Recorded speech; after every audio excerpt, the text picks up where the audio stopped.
So this was one of the first times I surf fishing since I was a little kid, and I doubled up on big black drum, was trying to hold both rods and film it, and I was alone on the beach.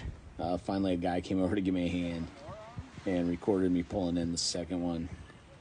You can see one on the ground there, and pulling in the last one here. It was an absolute blast. That bright blue, clear Florida Panhandle water is beautiful, and I've been hooked ever since.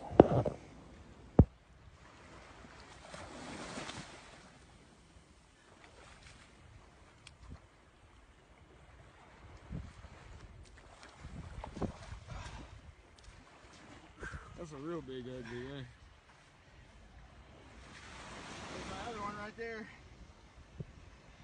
Fish, grab those pliers out of it.